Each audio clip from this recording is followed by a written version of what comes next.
Ma'am Mila Pray. Magandang umaga sa iyong pamilya. At nagpapasalamat po ako sa inyo, ma'am, sa umagang ito. Gawa ng ito na po yung video na ginawa ko para sa inyo dahil nagpapasalamat po ako sa biyaya at tulong na ibinigay mo po sa akin. Masaya po ako dahil pinasaya niyo po ang aming Pasko, lalong-lalo na po ang aking mga anak. Sana po hindi kayo magsasawa na tumulong sa mga tulad namin na wala, sa mga tulad namin na nangangailangan po talaga ng tulong.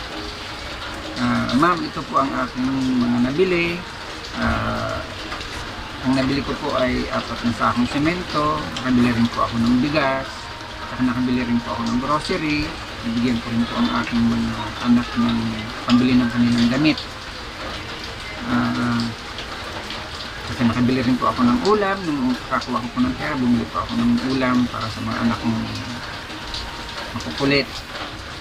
Kaya nagpapasalamat po ako, ma'am, dahil isa po kayo sa tumulong po sa akin na at saka po nagpapasalamat ako dahil kahit hindi niyo pa po ako nakikita sa personal, nagawa niyo po akong tulungan.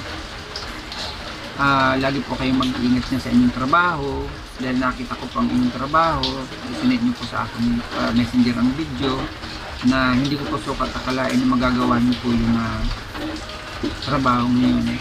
Akalain niyo po, ma'am, pagkalaki lang sa sasakyan na yun po. Hindi ko po talaga ako makapaniwala na kaya niyo i-drive yun. Ang akala ko po ay kaya niyo nang i-drive ay kotse. Akalain niyo po yun, truck na ata yun, ma'am, dinadrive niyo.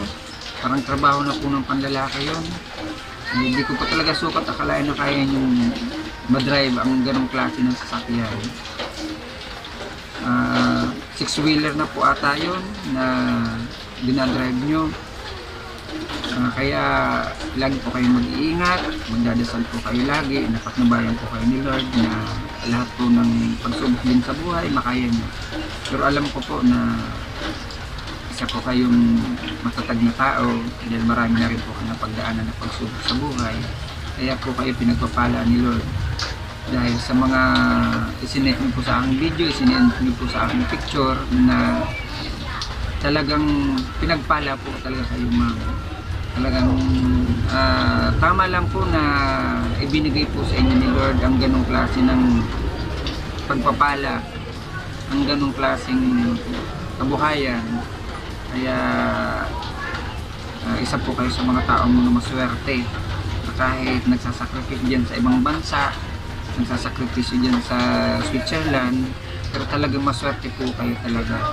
Kaya kayo pinagpapala dahil sa inyong kabutihang loob, sa kabutihan sa pagtulong sa mga tulad namin, kaya ibinigay po sa inyo ni Lord. Masaya po ako sa inyo dahil nakamtan niyo po ang inyong pangarap sa buhay, nakamtan niyo po ang inyong mga minute kahit napakarami niyo rin pagsubok sa buhay na pinagdaanan.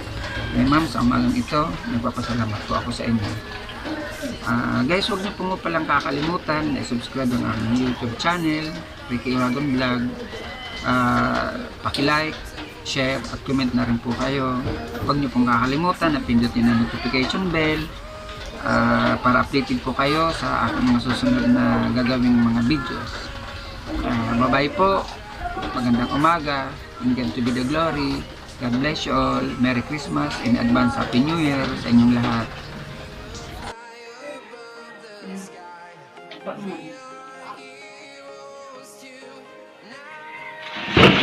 Tadi paling naman sa nag-Korea.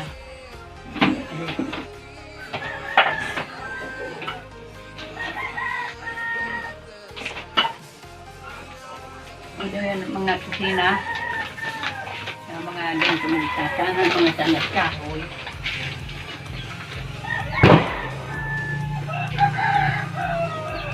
Kapap.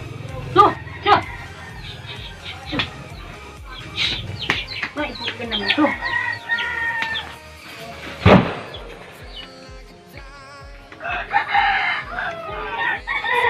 Ito naman din ba?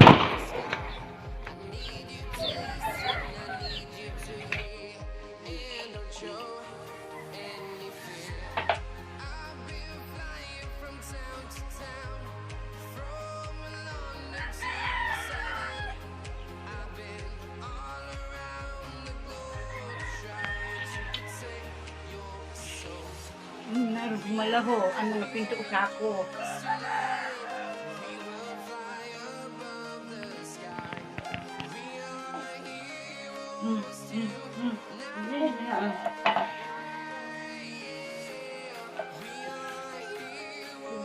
Tapunan ta.